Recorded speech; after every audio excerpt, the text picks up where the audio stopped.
Olá, senhores, tudo bem? Então vamos passar agora para mais uma aula de Direito Penal. E hoje o quadro aqui está recheado de informações, na verdade. Vamos passar por partes. Aqui no título, antijuridicidade. Está bem? Aqui no título, antijuridicidade. Na sequência, tipo penal do injusto. Aqui, hipóteses, tá? E eu acabei por classificar as hipóteses em dois grandes grupos. Artigo 23 do Código Penal, que eu já vou explicar, e supralegais. Aqui de supralegais, eu faço uma grande observação, uma grande especificação, que vem a ser o instituto do consentimento do ofendido, que vai ter como exemplo o caso do piercing. Fechado este conteúdo, eu passo para a parte do artigo 23 do Código Penal. Tá? A gente começa a analisar as hipóteses de antijuridicidade previstas no artigo 23. E aqui eu vou comentar melhor o artigo 23, inciso 3. Notem que o artigo 23 possui mais de um inciso. Vamos falar de legítima defesa e estado de necessidade somente na próxima aula. Está bem? Por hoje a gente vai se contentar com o artigo 23, inciso 3, que vai falar do estrito cumprimento de dever legal, tá? Estrito cumprimento de dever legal, e que tem como exemplo, em azul, o caso dos policiais que algemam. Já vou explicar. E, por último, a gente vai ver o caso do exercício regular de direito, mais o importante instituto de direito penal que vai estar previsto aqui no artigo 23, inciso 3. E dentro do exercício regular de direito, a gente vai ver três grandes situações. A primeira é a da violência esportiva. Tá? Em azul aqui, violência esportiva. Na sequência, a gente vai ver o que são os ofendículos. Você já ouviu falar de ofendículos? E por último, a gente vai tratar das intervenções médicas, está bem? Então, vamos passar aqui ao nosso conteúdo aqui relativo à antijuridicidade.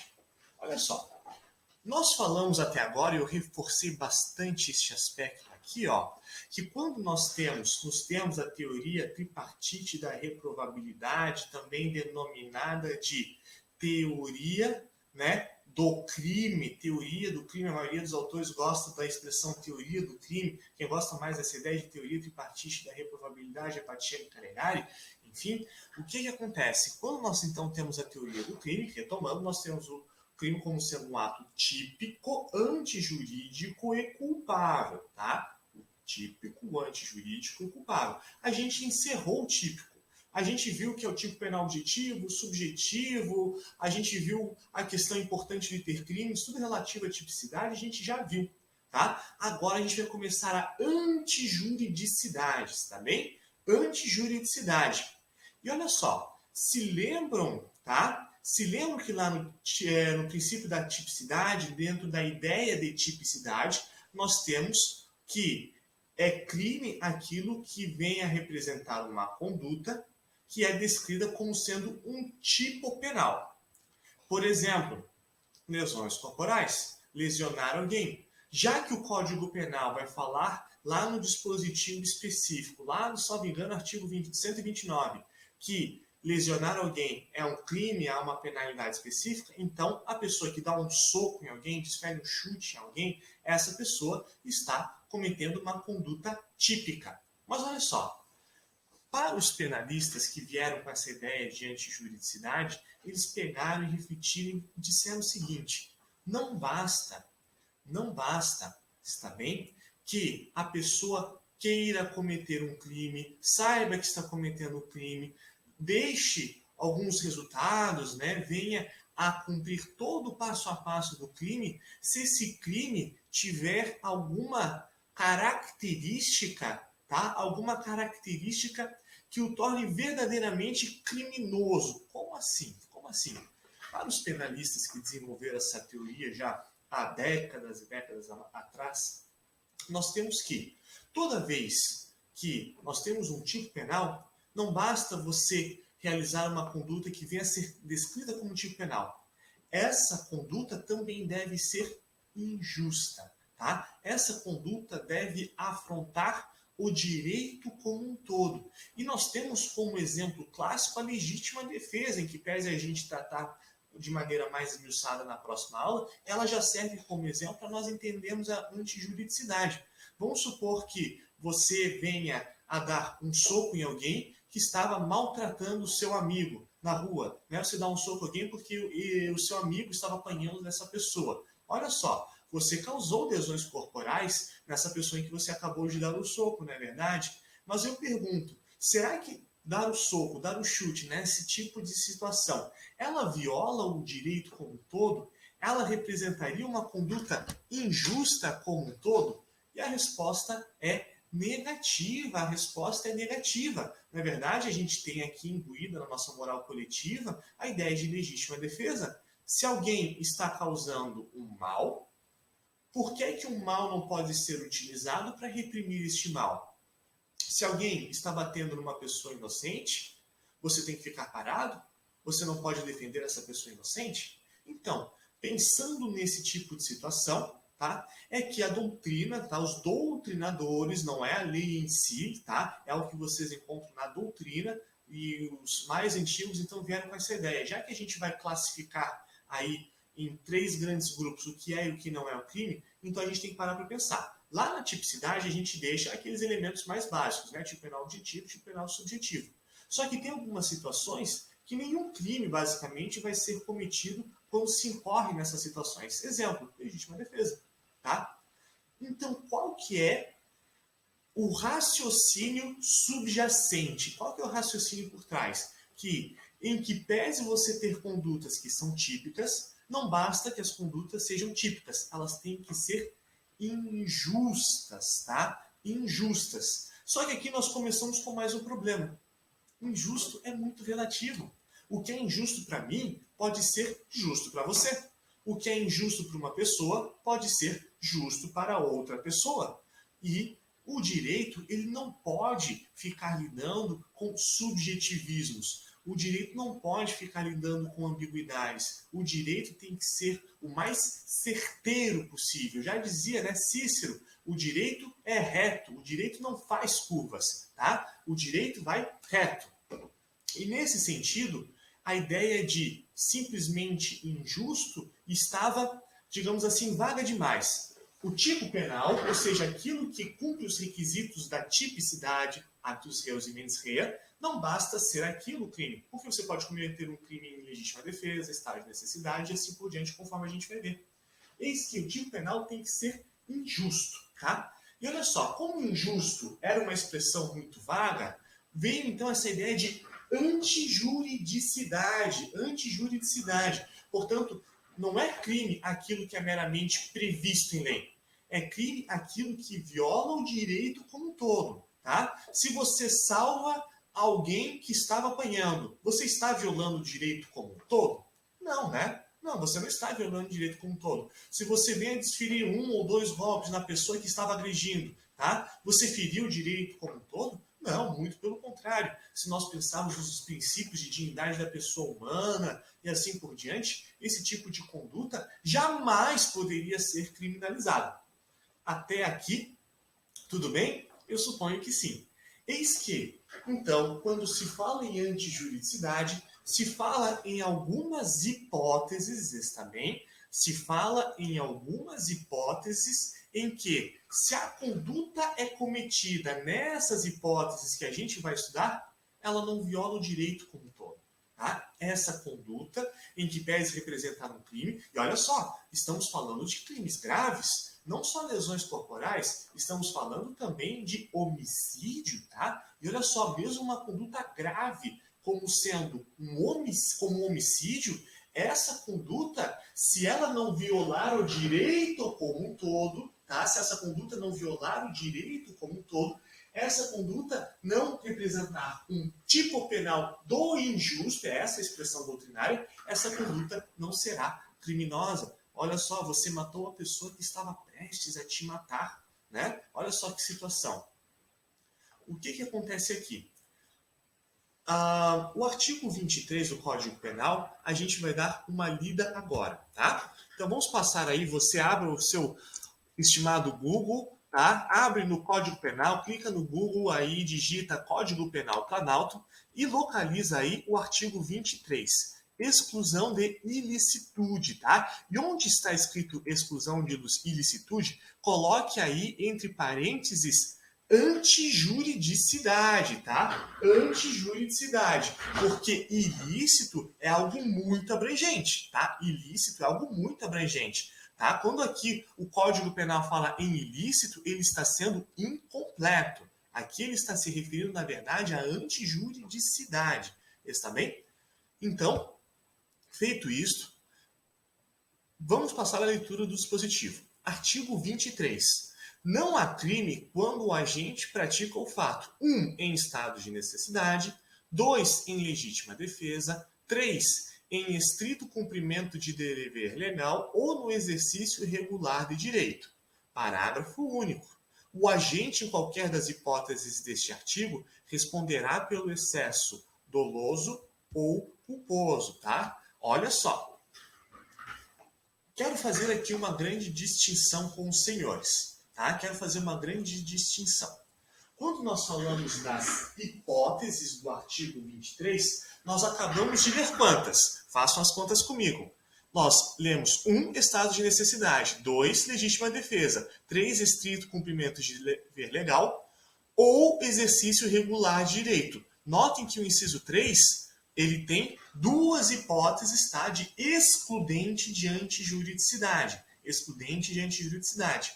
Ou seja, nós temos 4 hipóteses no Código Penal e essas 4 hipóteses estão previstas no artigo 23, incisos 1, 2, 3, sendo que o inciso 3, tá, o inciso 3, que a gente já vai ver daqui a pouquinho, ele conta com duas grandes hipóteses, o estrito cumprimento de dever legal e o exercício regular de direito, tá? O exercício regular de direito. Acabou por aí? Não, não acaba por aí. Porque a doutrina, tá? Ou seja, os estudiosos de direito, os professores de direito penal, eles vão dizer o seguinte, em que pese o Código Penal tratar dessas 4 hipóteses, não fica só nisso, tá? Não fica só nisso. Porque seria possível se ver algumas hipóteses, tá? Seria possível se ver algumas hipóteses em que estaria tácito, estaria implícito, tá? Em que você tem uma excludente de antijuridicidade. Ou seja, o Código Penal fala de 4 hipóteses, tá? 4 hipóteses. Porém, não para nessas 4 hipóteses. E olha só, quando a lei traz 2 hipóteses, 3 hipóteses, 4 hipóteses e não para aí, os juristas vêm a descrever essa situação, tá? No caso do artigo 23, tratar de 4 hipóteses, mas não ficar restrito a isso, está bem? De rol não exaustivo. Ou seja, quando se fala de antijuridicidade e das hipóteses de exclusão de antijuridicidade, nós não temos só aquilo que o Código Penal diz expressamente. O rol não é exaustivo. O rol não é exclusivo, não é só o que está lá na lei. Existe algo, olha só a lógica, tá? A lógica é a seguinte, a lógica é que existe algo no artigo 23 que não está escrito, tá? Não está escrito. E olha só, existe algo no direito que não está escrito. Como este algo não está escrito no artigo 23, se fala em causa supralegal. Olha só, está além da própria lei. A doutrina dizendo, onde está escrito a lei, não é só aquilo. Há algo além da lei. Portanto, causa supralegal. Causa supralegal, hipótese de causa supralegal de exclusão da antijuridicidade. Exclusão de antijuridicidade. E nós vamos começar justamente por ela, tá? Vamos dar, então, aí o início aí propriamente dito do que vem a ser a excludente de antijuridicidade sob uma perspectiva mais prática, falando do consentimento do ofendido. Você pode pesquisar lá no Código Penal, não vai achar o consentimento do ofendido expresso. Por quê? Porque a doutrina vai dizer que é uma causa supralegal, está além da lei. E vamos agora pensar na seguinte situação. Só um instantinho, para eu aqui achei os convidados da nossa disciplina, tá? Vamos supor aí que Peter, não, deixa eu ver aqui o Harry, tá? Olha só. O Harry aqui do nosso exemplo, ele tem uma cicatriz, tá? O Harry tem uma cicatriz de um trovão, sei lá, um raio, em cima do olho direito dele, tá? Em cima do olho direito. Vamos supor que um dia ele fique renegado aqui com essa cicatriz, tá? Ele fique renegado com essa cicatriz e ele vai até um estúdio de tatuagem, tá? Um estúdio de tatuagem do Etevaldo, está bem? Do Etevaldo, que oferece o serviço de tatuagem e piercing e assim por diante. Tanto que aqui eu coloquei piercing, né? Aqui eu coloquei piercing, mas piercing e tatuagem são as duas hipóteses que ilustram melhor aí essa situação. O que acontece? O Harry Potter chega lá no estúdio aqui do Etevaldo e ele diz que ele quer uma tatuagem na testa, né? Se você que nem eu, você não é fã desse tipo de coisa, mas enfim, o Harry está querendo uma tatuagem na testa. E olha só, então o Etevaldo, ele faz o quê? Ele começa a fazer o procedimento lá com agulha e tudo mais, e ele então, entre aspas, faz um desenho em cima da tatuagem do Harry Potter que ele tem na testa. Olha só, o Harry Potter, ele chegou no estúdio e pediu a tatuagem. O Etevaldo aqui, ele realizou um ato, actus reus, né? Actus reus, de alterar a pele do Harry Potter. Ele causou lesões corporais. Você tatuar a pele de alguém, isso representa uma lesão corporal, ainda que mínima, né? Uma lesão mínima. Você está destruindo algumas células, implantando a tinta, né, numa parte do tecido da pele, assim por diante. Você então está destruindo, você está lesionando, você está alterando morfologicamente a pele de alguém. E o que acontece?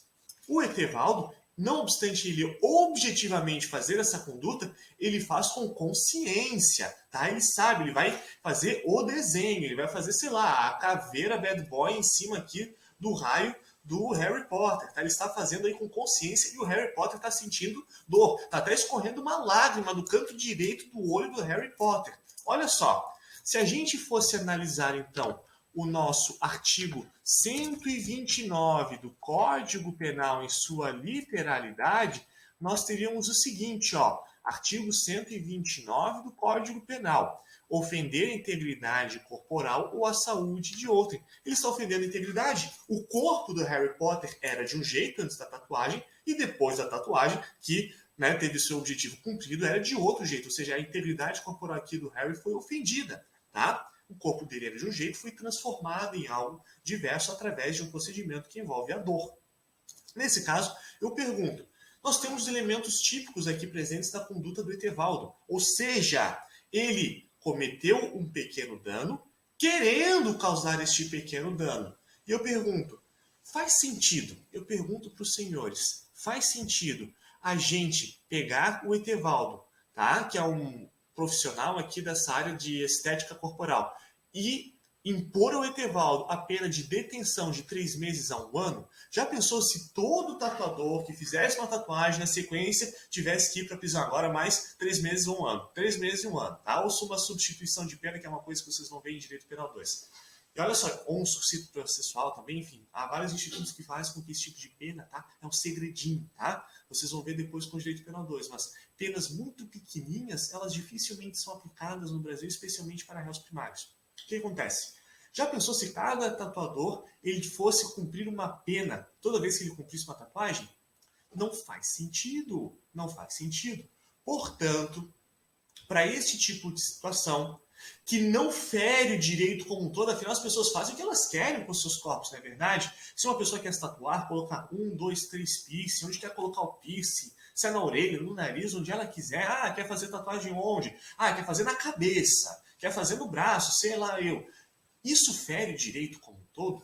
Isso representa um injusto para o direito? Claro que não. Claro que não. Portanto, nessa hipótese, em que pese ele ter o dolo, tá, a intenção, e ter objetivamente feito algo, ou seja, tem um tipo penal objetivo, tipo penal subjetivo presentes, ou seja, a ação é típica, mas ela não é antijurídica. Repetindo, nesse caso, a ação ela é típica, mas não é antijurídica. Tá? Por quê? Porque ela não fere o direito como um todo. Na medida em que não fere o direito como um todo, tá? Nós temos uma causa de exclusão de ilicitude. Causa de exclusão de ilicitude. Tá? E repetindo aqui, ó, As causas podem ser do artigo 23 ou supralegais. O exemplo clássico é o consentimento do ofendido, tá? Consentimento do ofendido. O que mais? Agora, nós vamos voltar ao Código Penal, tá? Deixem separadinho lá o artigo 23, que eu vou mudar o exemplo, tá? Eu vou mudar o exemplo. O que acontece? Vamos pensar na seguinte situação, tá? Vamos pensar na seguinte situação. Agora o Harry Potter, tá? O Harry Potter, ele foi para o estúdio, até aqui igual ao exemplo anterior. Ele quer alterar a cicatriz que ele tem de raio em cima do olho direito. Como é que chama aqui? Etevaldo, né? O Etevaldo aqui quer fazer a tatuagem em cima do Harry Potter, em cima da cicatriz. Eu não sei se pode tatuagem de cicatriz também, não sei. Ele quer disfarçar a cicatriz, enfim, eu não sei se pode, tá? Não sou entendido do assunto. Mas a questão é, então o Etevaldo começa a fazer a tatuagem em cima aqui da testa do Harry Potter. E o Etevaldo, ele é sádico, ele é uma pessoa horrível nesse nosso exemplo. Ele está vendo que o Harry Potter está sofrendo de dor, está com uma lágrima no canto do olho direito. Agora ele faz o seguinte: ô Harry, você tá gostando da tatuagem? Não, tô odiando. Dá pra dar uma parada? Ele diz, não, agora mesmo que eu vou fazer com força. E ele pega, segura o Harry Potter e enfia aquela agulha, aquele mecanismo lá, para fazer o Harry passar por um sofrimento, tá? Agora, passou por um sofrimento, agora sim acabou a tatuagem, o Harry Potter, sei lá, está chorando do estúdio, sei lá o que acontece. O meu ponto é o seguinte: nessa hipótese, tá? Em que o Etevaldo, ele foi autorizado em um primeiro momento a realizar uma alteração corporal, mas em determinado momento ele é impedido verbalmente de prosseguir, tá? Ele é proibido de prosseguir verbalmente, por quê? Porque o Harry disse, está doendo muito, tem que parar. Neste momento, eu pergunto, os senhores vislumbram consentimento do ofendido neste ponto em diante? No momento em que o Etevaldo, ele segura o Harry, Harry não chora, que agora é que eu vou fazer dor aqui, e o Harry fica passando dor. Sabe? Nesse ponto, você tem um consentimento do ofendido? Não, nesse ponto não tem mais um consentimento do ofendido. E o direito penal, ele quis ser expresso neste ponto, tá? Tanto que nós temos aqui o parágrafo único do artigo 23.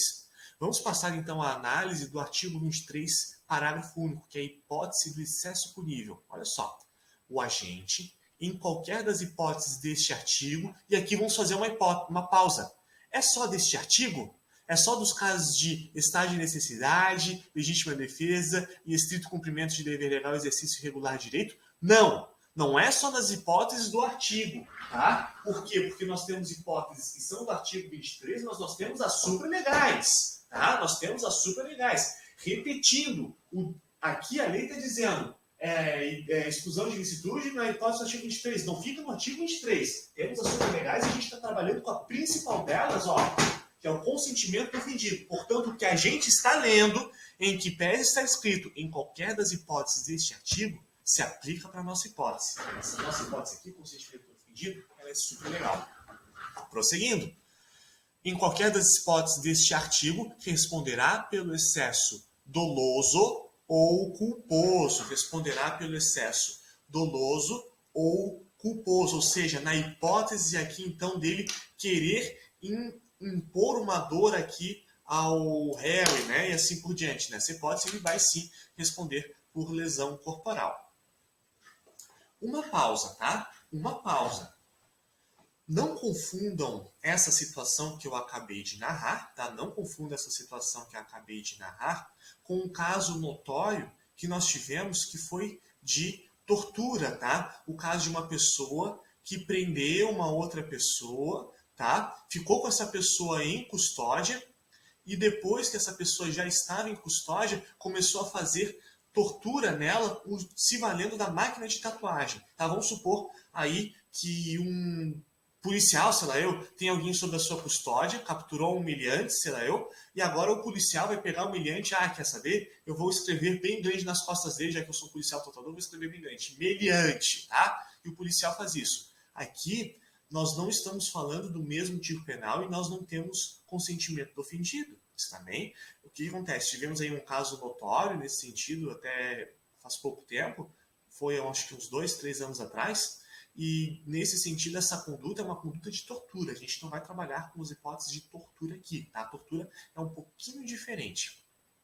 Voltando aqui. Então, nessa hipótese que eu narrei, em que o Etevaldo, com vontade agora de causar dor, ele quer fazer a tatuagem como tinha sido pactuado, né? Como tinha sido autorizado a fazer, mas ele quer se exceder, né? Ele está agindo com o dom dos malos aí, né? Ele está querendo se exceder. O que acontece nessa hipótese? Ele responde pelo excesso punível. Responderá por excesso doloso ou culposo. Vamos ver agora a parte final. Excesso culposo.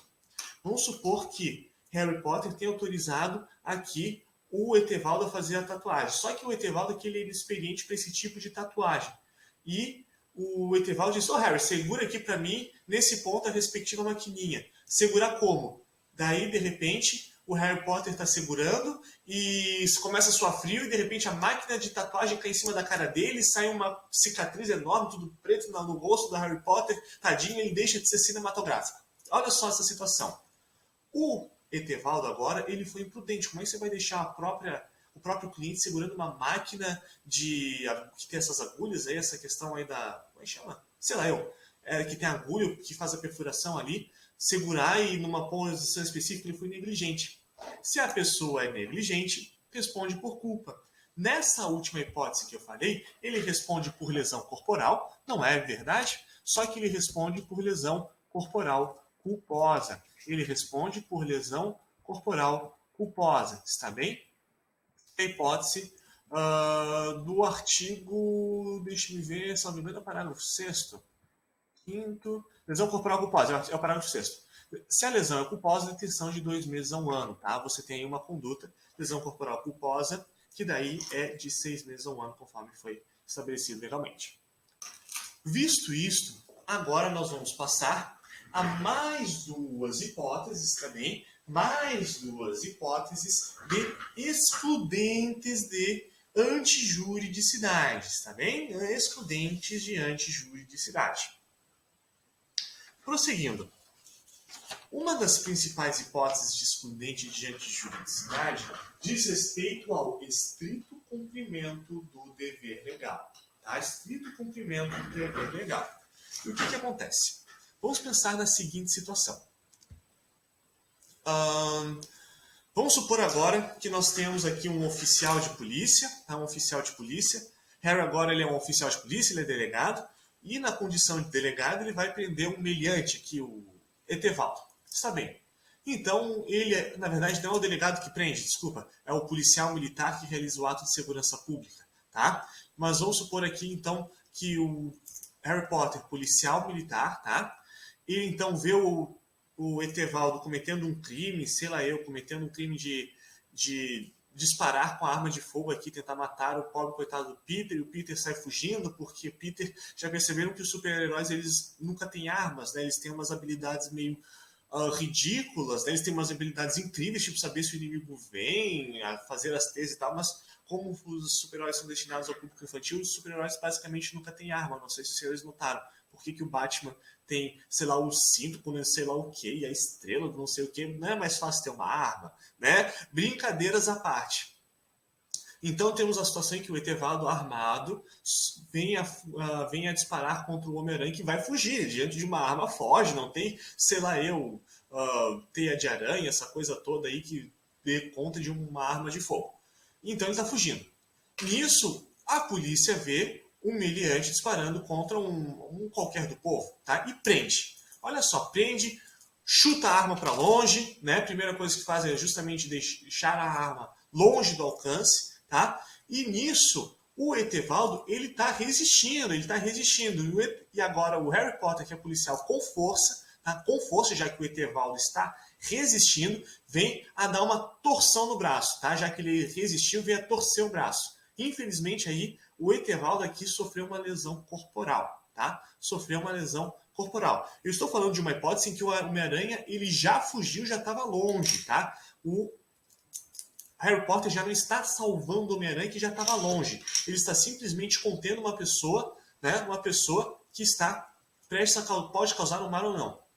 mal ou não. E agora na condição de policial, que está algemando o meliante, esse meliante está resistindo. Sofre hematomas, porque agora ele começa a resistir, sofre uma torção, uma esfoliação e assim por diante. Olha só a pergunta. Vocês acham que o meliante consentiu em ser preso? Consentiu em sofrer hematoma? Consentiu em ser algemado? Claro que não. Claro que não. Mas agora eu pergunto, será que a conduta do policial que prende o meliante que está resistindo e vem a causar hematomas, essa conduta, ela é injusta como um todo? Ela representa um tipo penal do injusto moralmente falando? Moralmente falando, claro que não. E o nosso Código Penal veio justamente a recepcionar esta ideia, né, do estrito cumprimento do dever legal. Por quê? Porque os policiais têm o chamado poder-dever, tá? Chamado poder-dever de intervir pela segurança pública. Também esse dever de conter o mal. Na medida em que está contendo o mal, está causando uma lesão corporal ao Etevaldo. Pode o Etevaldo dizer, olha só, que policial bandido, o policial está me prendendo, estou com hematoma, só porque eu resisti um pouquinho. Não, não pode, tá? Por quê? Porque se estiver no estrito cumprimento do dever legal, o policial não comete crime nenhum, está bem? O policial não comete crime nenhum. O que acontece aqui, tá? E aqui a gente tem que parar para analisar o instituto passo a passo. Vamos ver, é estrito cumprimento de dever legal, tá? Estrito cumprimento de dever legal. Estrito cumprimento, como o próprio nome já diz, é estrito, é restrito, tá? É estrito, é restrito. O que acontece aqui? Tá? O que acontece aqui? Vamos supor que esse meliante seja um meliante muito chato e o policial já esteja num dia péssimo, tá? Já está num dia péssimo, já saiu de casa brigando com a esposa, está num dia péssimo, ele queria passar o dia todo refletindo sobre a sua vida dentro da viatura. E agora ele tem que fazer esse ato de intervenção para prender o cara que ainda está resistindo. Olha só o policial faz. O policial aproveita que esse momento de raiva, já que ele está resistindo mesmo, desce uma cacetada com a arma aqui mesmo, dá 3 coronhadas na cabeça aqui do meliante. Eu pergunto, o humilhante que pese está resistindo, ele já estava sendo imobilizado, mas o policial pega e senta-lhe 3 coronhadas na cabeça dele. Essa função representa o estrito cumprimento de dever legal? Aqui não, aqui não.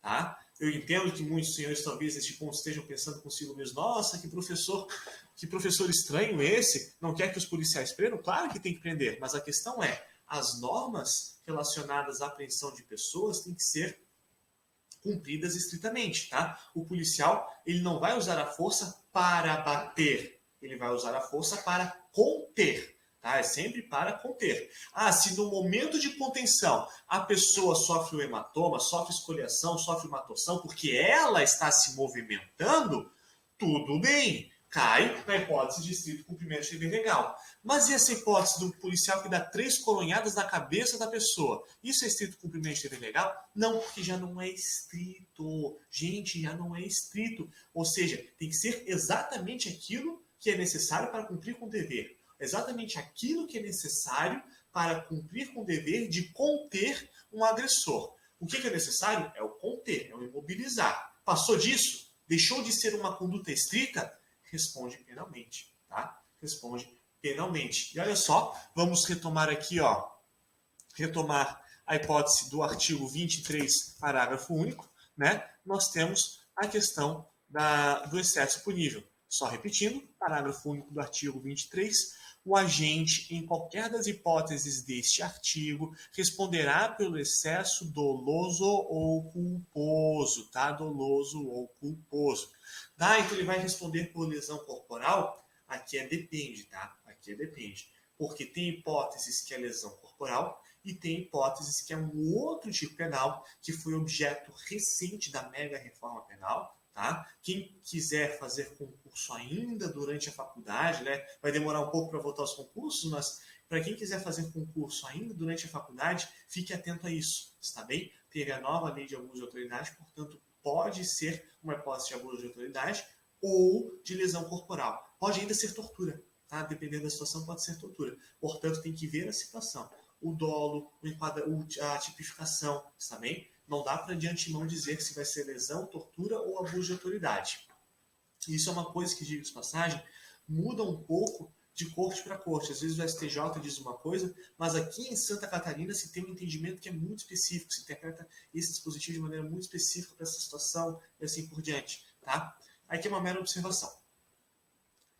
Visto isso com relação ao estrito cumprimento de dever legal, tá? Vamos ver só mais algumas situações. Mais uma situação.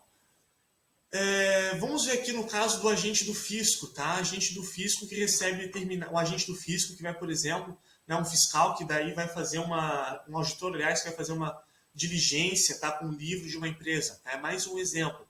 É mais um exemplo em que um agente, ele, por exemplo, autorizado a mexer em determinados livros e a descobrir aí um segredo e assim por diante, tá? Ele está incorrendo algum tipo penal? Não. Outra situação.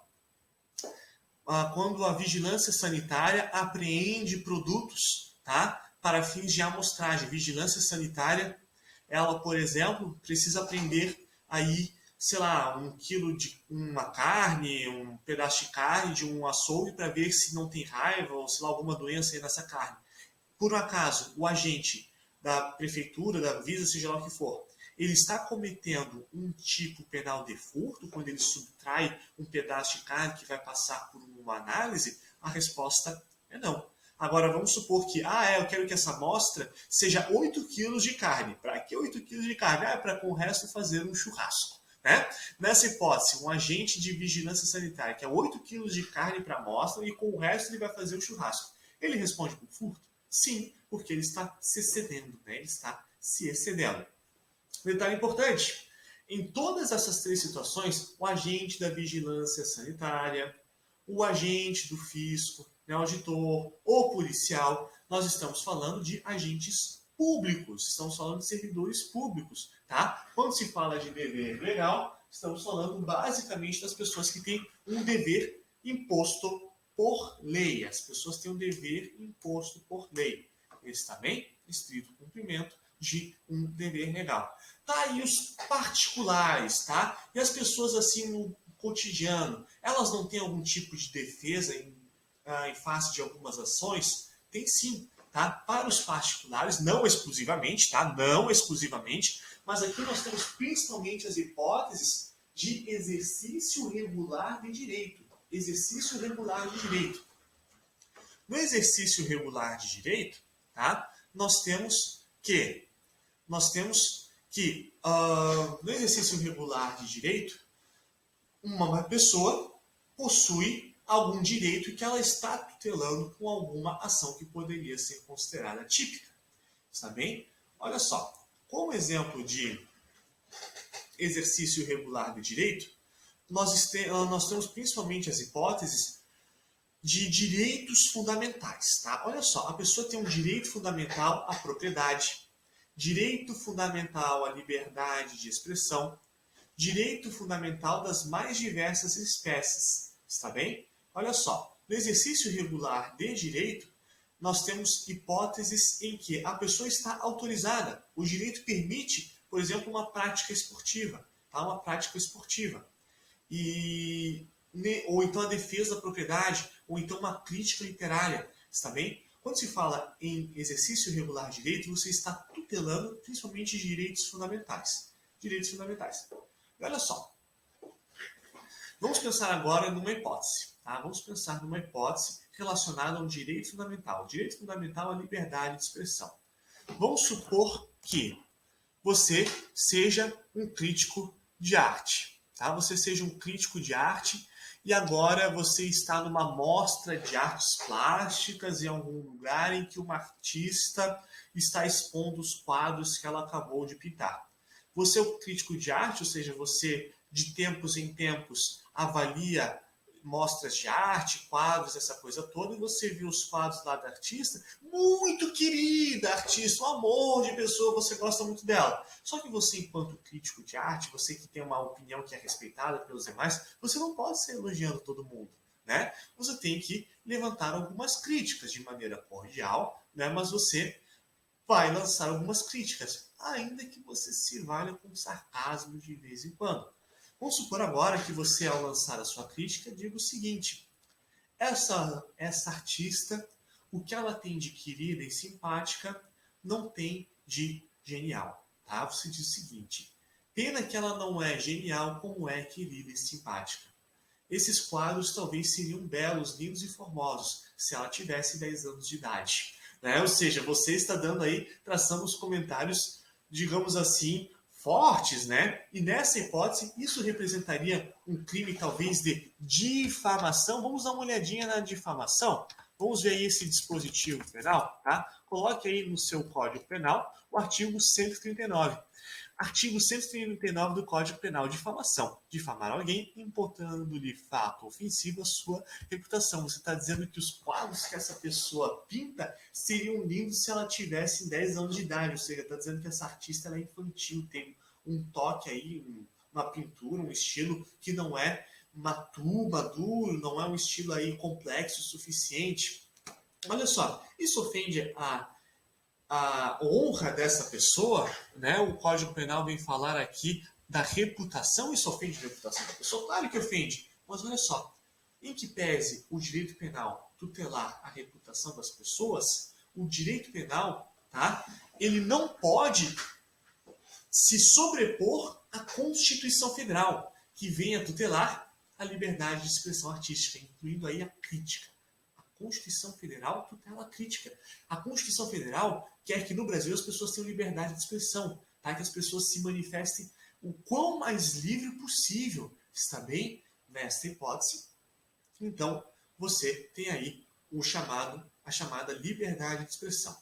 Observação importante, tá? Observação importante. Se existe uma hipótese em que a liberdade de expressão não é tutelada, tá? Não é tutelada, e não consta no Código Penal, mas consta na Lei 7.716, tá? Que é a lei do racismo, tá? Que trata aí do preconceito, discriminação e racismo, tá? É a Lei 7.716. Você não tem liberdade de expressão ao nazismo. Você não tem liberdade de expressão de ser racista. Isso não existe. Por quê? Porque o direito fundamental à liberdade de expressão, ele é restrito, tá? Ele é restringido por lei, ou seja, é um direito restrito, está bem?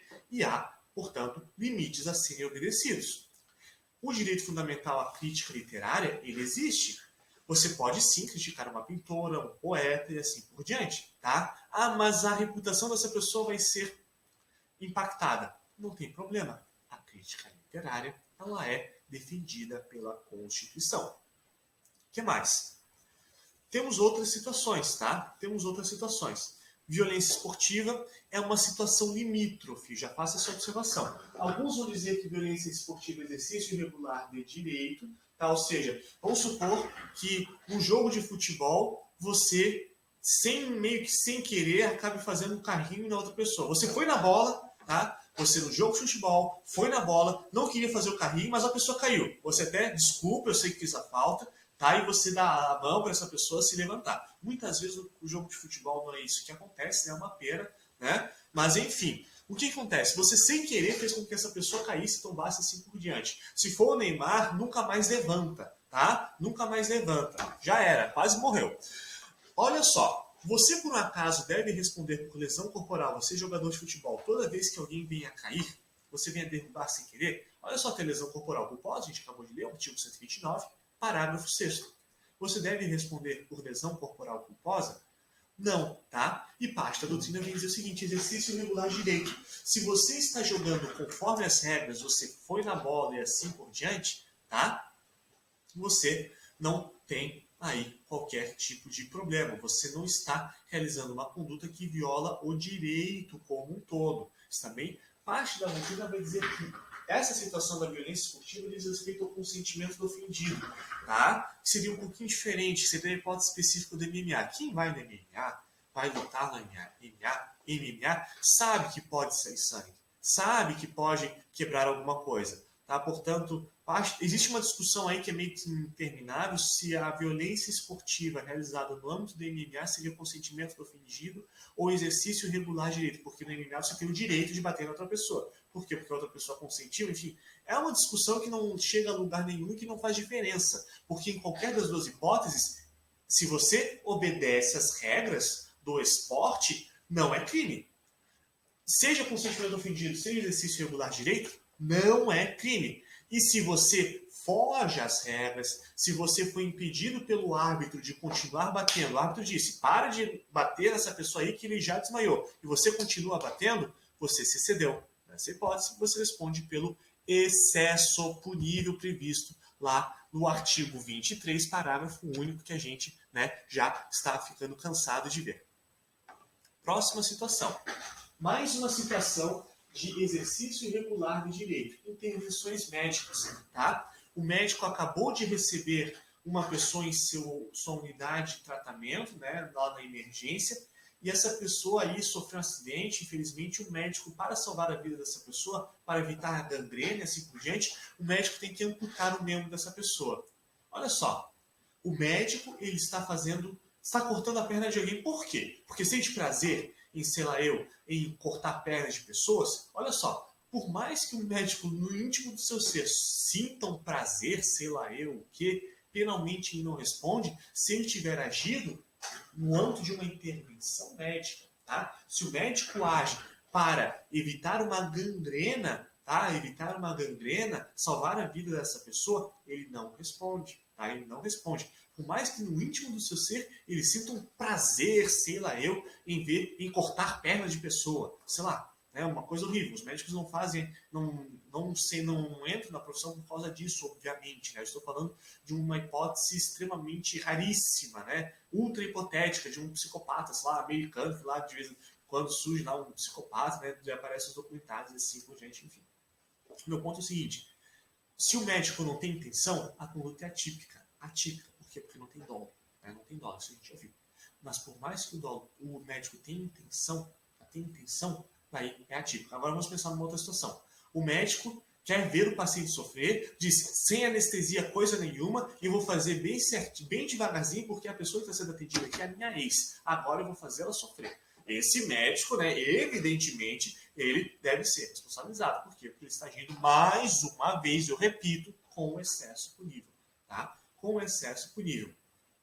E para fecharmos aqui a nossa aula, última hipótese de exercício regular de direito, tá? Que diz respeito a ofendículos. E mais uma vez, tem mais uma discussão acadêmica aqui. Parte da doutrina vai dizer exercício regular de direito, outra parte vai dizer que é hipótese supralegal, tá? De excludente de antijuridicidade, tá? Mais uma hipótese supralegal de excludente de antijuridicidade. Não faz diferença, é uma discussão que não traz resultado prático nenhum, tá? Mas basicamente você tem o seguinte: a situação dos ofendículos, que diz respeito à proteção da propriedade privada, tá? Proteção da propriedade privada. No âmbito da propriedade privada, vamos supor que você mora numa região em que você sofra com invasões e assim por diante. Sofra com invasões, não é uma região segura e assim por diante. O que muitas pessoas fazem? Colocam cerca elétrica, colocam cacos de vidro sobre os muros, colocam arame farpado. Tem gente que faz um combo, arame farpado com cerca elétrica, que já, dependendo da situação, é excessiva. Tá? E o que acontece aqui? Vamos supor que determinada pessoa coloque essa cerca elétrica e uma outra pessoa vai lá para justamente tentar pular o muro e está escrito lá bem grande, cerca elétrica. E toma um choque, sofreu uma lesão corporal. E agora? O dono da propriedade deve responder por uma lesão corporal? Não. E se a pessoa, toma um choque e morre, deve responder por um homicídio? Não. Ainda que culposo? Não, desde que as normas razoáveis, tá? As normas técnicas relativas ao arame farpado tenham sido observadas, tá? Muito cuidado aí quem faz não façam o arame as ofendículas caseiras com a eletricidade, porque se ela é mal feita, eu não sei como é que funciona, mas a pessoa daí encosta e ela é eletrocutada até a morte. Nós tivemos recentemente o caso de um pai que perdeu os 2 filhos porque ele fez uma cerca elétrica caseira e os 2 filhos morreram, tá? Porque justamente foi mal feita essa cerca elétrica, eles não conseguiram soltar a cerca elétrica, tomaram um choque até morrer. Tá? Tomaram um choque até morrer. Nessa situação, então, teve aí um desrespeito às regras, tá? Tivemos aí, se a regra não é cumprida, tivemos um homicídio culposo, tá? O pai agiu com culpa com relação aos filhos, que respondem por excesso nos termos do artigo 23, parágrafo único do Código Penal. Então, nós temos o seguinte, as ofendículas, ou seja, os ofendículos, o arame farpado, a cerca elétrica, o caco de vidro, a doutrina vai dizer o seguinte, tem que estar exposto, tem que estar claro, tem que estar visível, tá? Nada de fazer um muro normal na parte de fora e dentro da sua propriedade fazer uma armadilha. Olha só, eu vou fazer que nem nos filmes de Idade Média. Eu vou fazer aqui um muro, tá? E depois desse muro eu vou colocar uma água e nessa água aí eu vou colocar uns animais predadores. Eu vou colocar, sei lá, eu vou colocar enguias, eu vou colocar crocodilos aqui nessa minha propriedade. Eu sou esse megalomaníaco aí ultra doido.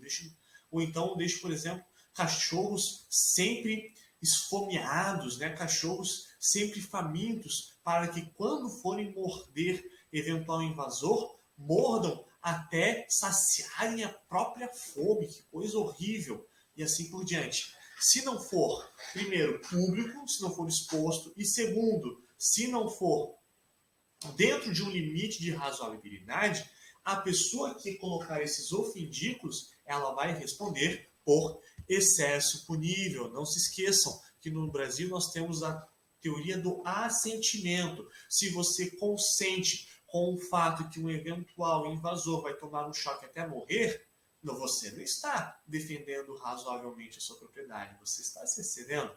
Você sabe que a sua loja é sempre assaltada. Você faz o quê? Coloca uma armadilha, coloca lá uma arma que você tem, sei lá eu, e quando o invasor abre a porta, ele toma um tiro na cabeça. Você está defendendo a sua propriedade? Não, você já está indo muito além do razoável. Você está querendo a morte do invasor. Né? Você, aí pela teoria do assentimento, que é reforçada pelo artigo 23, parágrafo único do Código Penal, você age aí com dolo. Você se excedeu sem dolo? Ainda pode responder com culpa. Ainda pode responder com culpa. Portanto, é isso com relação à antijuridicidade. Retomando então o conteúdo de hoje, nós vimos a antijuridicidade.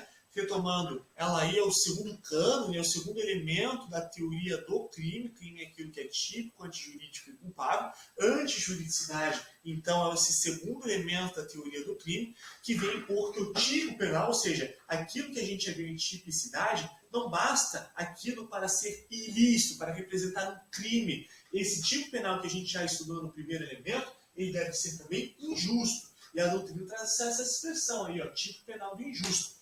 E onde que a gente encontra aí as chamadas excludentes de antijuridicidade?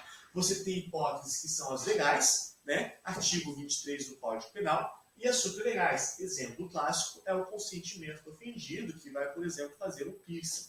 Então, passando ao artigo 23, a gente fez um pulo. A gente passou o inciso 1 e o inciso 2. Né? A gente pulou os incisos 1 e 2, que é o tópico da próxima aula, que vai ser legítima defesa e estado de necessidade.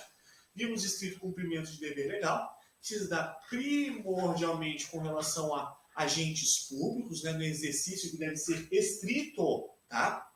Estrito cumprimento do dever legal. O cumprimento deve ser estrito. Se a pessoa passar dos limites, responde pelo excesso, do artigo 23, parágrafo único. Né? E aí esse excesso pode ser tanto doloso como culposo. O mesmo se aplica ao consentimento do ofendido. Né? O mesmo se aplica a qualquer excludente de antijuridicidade. Tá? Hipótese clássica dos policiais que algemam. O policial que algema aqui, se o meliante, né, o criminoso, a pessoa investigada está se defendendo e ela mesma fica com roxa, essa coisa toda, problema dela. Se o policial está se valendo da força necessária para conter o agressor, o policial não responde por nada. E o policial que se excede, excesso punível ao artigo 23, parágrafo único. Vimos na sequência o exercício irregular de direito, né, que tem algumas hipóteses. A questão dos ofendículos é a mais importante delas, né, em que você tem a defesa da propriedade e assim por diante. No exercício irregular de direito, você tem a tutela principalmente de direitos fundamentais. O direito à propriedade privada, o direito à crítica literária e assim por diante. Com isso, encerramos a aula de hoje e até a próxima.